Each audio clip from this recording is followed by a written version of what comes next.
What if the woman who symbolized absolute freedom was actually the most imprisoned person in France? In 1959, philosopher Simone de Beauvoir declared Brigitte Bardot the most liberated woman of France and a locomotive of women's history. But behind that liberating image was woman drinking herself numb, pushing away her child, and desperately trying to escape the very freedom she represented. This is how Brigitte Bardot discovered that being an icon meant surrendering your humanity, and how motherhood exposed the cruel impossibility of her position. In 1950, a 15-year-old ballet student appeared on the cover of Elle magazine. The photographers captured Brigitte Bardot in a simple checkered dress, but something about that image made what one observer called a moment when the Earth's axis shifted.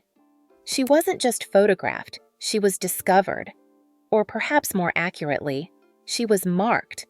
The girl in that photograph came from privilege. Her wealthy Parisian family had enrolled her in the Paris Conservatory at 13, where she studied ballet with the same discipline that would later help her perform a different kind of role.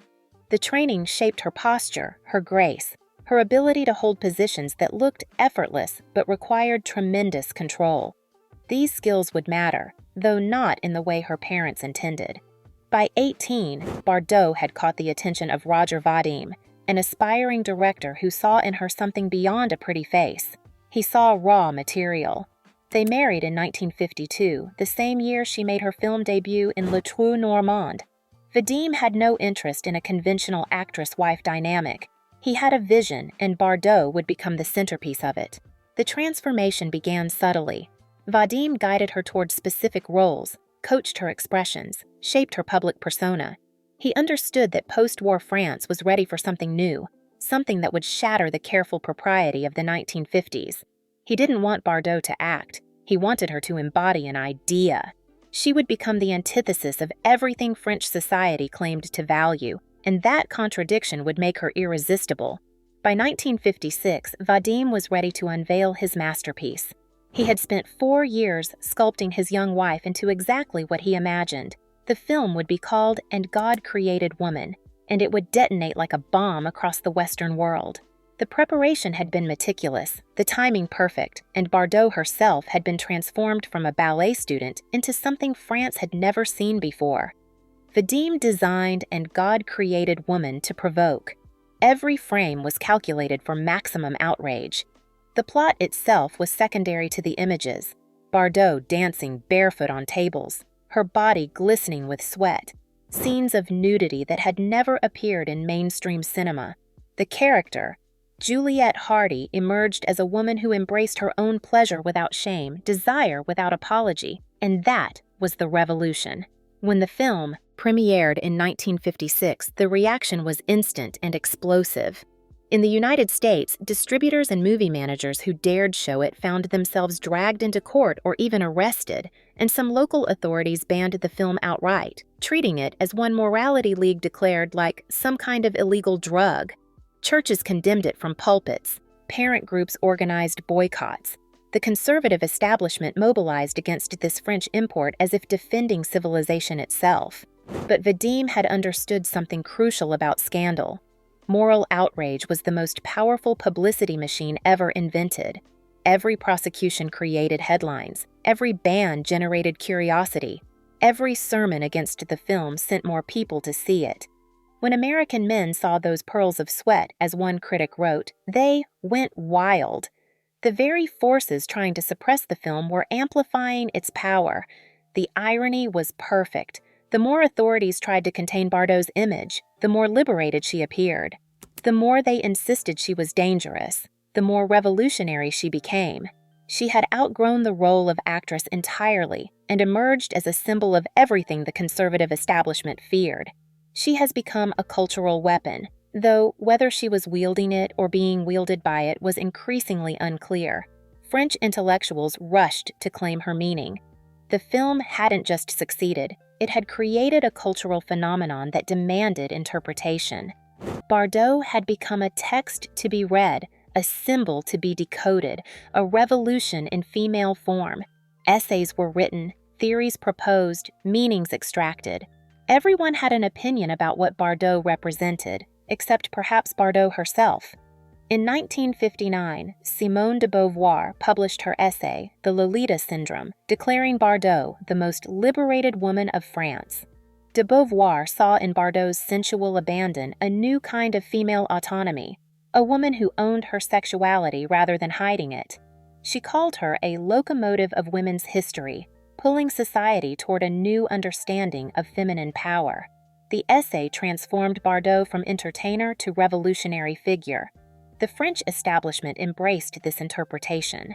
According to a famous anecdote from the period, Finance Minister Antoine Pinay told President Charles de Gaulle that the foreign currency earned by Bardot's films rivaled the export revenues of Renault, effectively treating her as an industrial asset.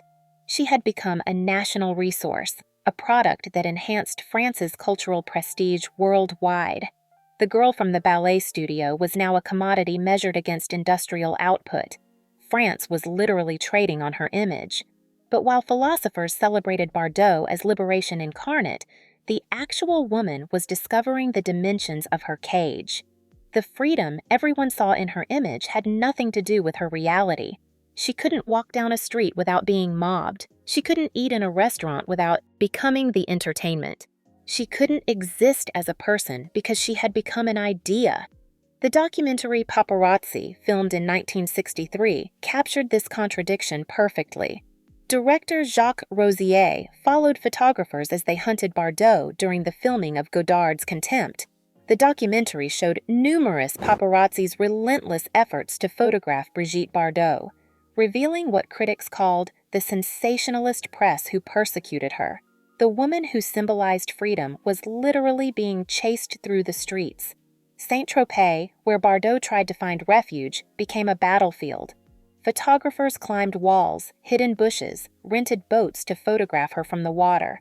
They didn't want pictures of Brigitte Bardot the person. They wanted images of the symbol, the icon, the idea, and the space between what she represented and who she was kept growing wider.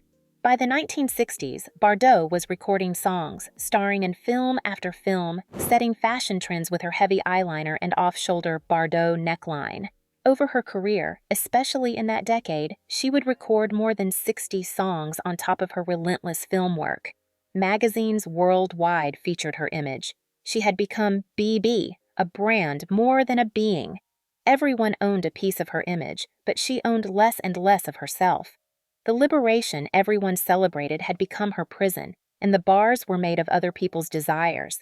If Bardot's public life was about liberation, her private life revealed a woman desperately searching for something to hold on to.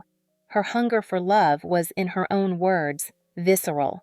She needed to belong body and soul to someone, anyone who might see past the image to find the person underneath. But everyone who got close wanted the icon, not the woman carrying it. After divorcing Vadim in 1957, she married actor Jacques Charrier in 1959. But Charrier had fallen for the image, not the reality. When reality didn't match fantasy, he responded with violence. Bardot later wrote that Charrier slapped her around, making no bones about the abuse in her memoirs. The marriage lasted barely 3 years. The man who had promised to love her could only express frustration when she turned out to be human. Between and around her marriages, affairs multiplied. Warren Beatty, Serge Gainsbourg, Alain Delon, Sacha Distel, Sammy Frey. The list of lovers read like a who's who of 1960s celebrity. Each relationship followed the same pattern: intense infatuation, passionate declarations, then inevitable disappointment when the symbol couldn't sustain the weight of being human. Gainsbourg wrote initials BB about her after their split, turning their relationship into another piece of art for public consumption. Even her heartbreaks became entertainment. Delon she described as handsome and cold as her Louis XVI commode. These men wanted to possess the icon, to be the one who captured the uncapturable. But Bardot herself remained elusive, even to herself. In 1966, she married German industrialist Günter Sachs, hoping wealth might provide protection. That lasted 3 years. The pattern was establishing itself. Each relationship a desperate attempt to find anchor. Each failure driving her deeper into isolation. She was looking for someone who could love her without consuming her, but everyone who approached already knew too much about who she was supposed to be. Her fourth marriage to Bernard Dormal in 1992 would finally last, but by then the damage was complete. Decades of being loved for an image rather than a self had left her unable to distinguish between performance and reality.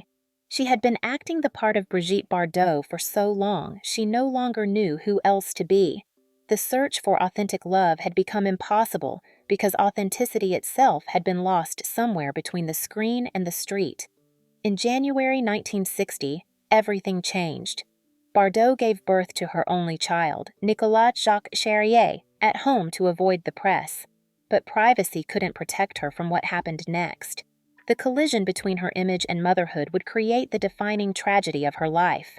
The sex symbol was about to discover she couldn't transform into a mother. The depression hit immediately. Here was a woman whose entire identity rested on being desired, suddenly confronted with a role that demanded she desire nothing but her child's well-being. When she held Nicholas, he cried. When she tried to feed him, she couldn't. Her body, which had performed sensuality so perfectly on screen, refused to perform maternity. The disconnect was absolute and devastating. A serious attempt to end her life came soon after. The world's most desired woman wanted to disappear entirely. She had discovered something terrible.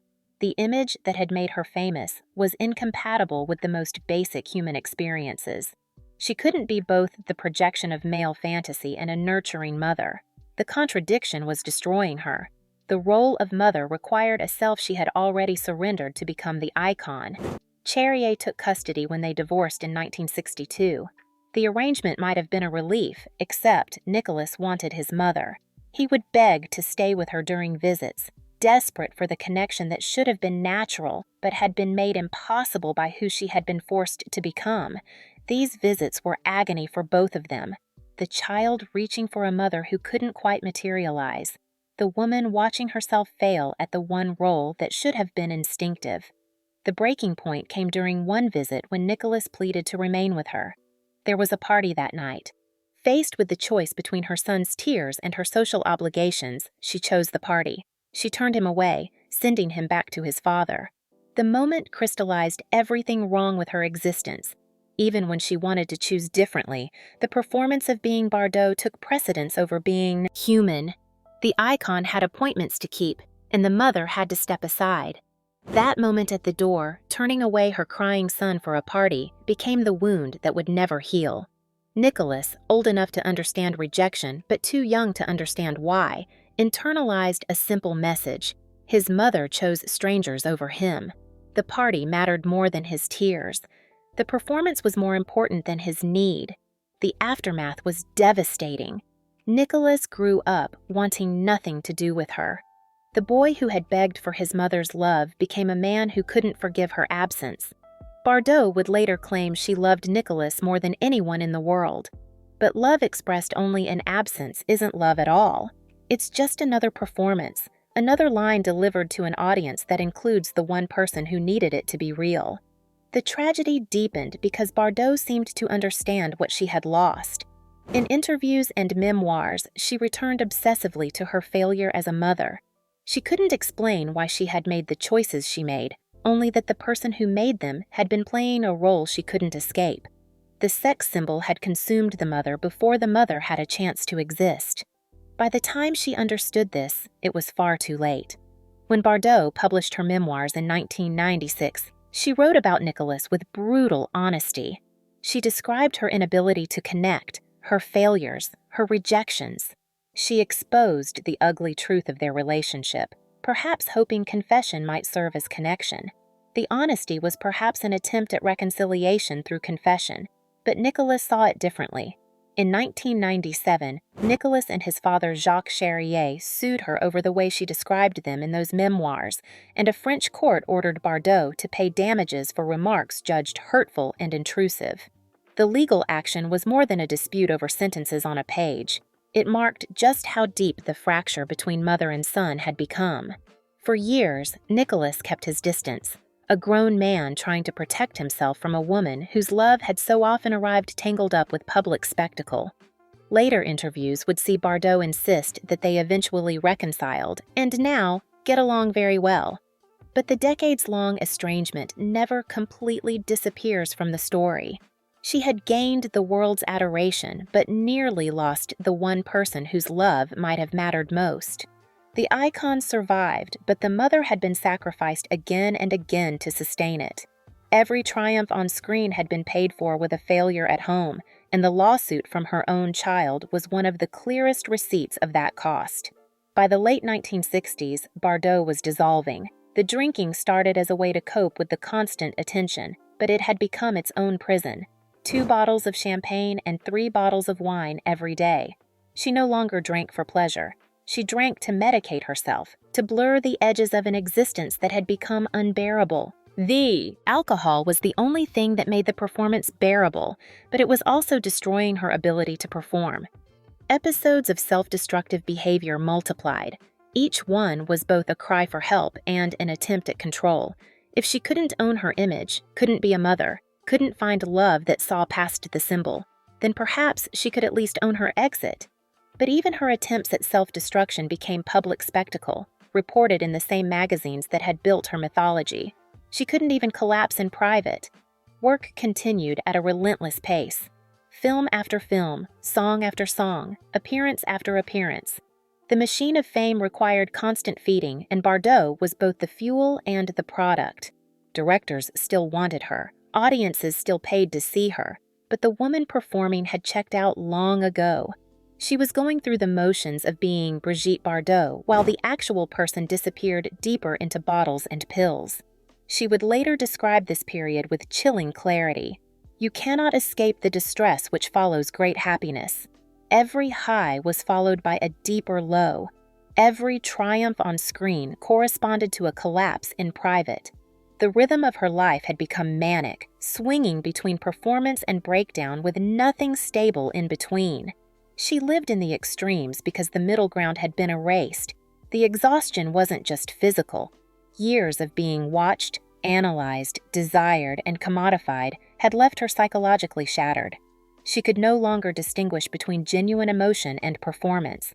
Every feeling had been scrutinized, every gesture interpreted, every moment transformed into meaning for others to consume. She had become a text that everyone could read except herself. Friends and colleagues watched her deteriorate, but felt powerless to help.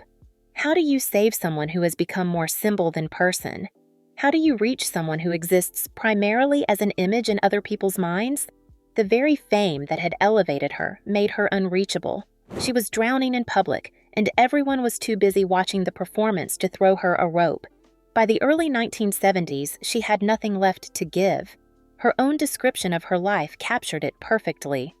My life has been made up only of the best and the worst, of love and hate. Everything that happened to me was excessive. There was no normal, no quiet, no peace, just extremes that were killing her slowly and publicly. In 1973, Brigitte Bardot did something no one expected. Still in her late 30s, still beautiful, still bankable, still desired, she walked away. No farewell tour, no gradual retirement, no negotiation.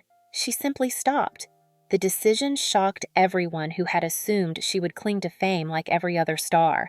But Bardot understood something others didn't. She was dying in public, and the only way to survive was to disappear.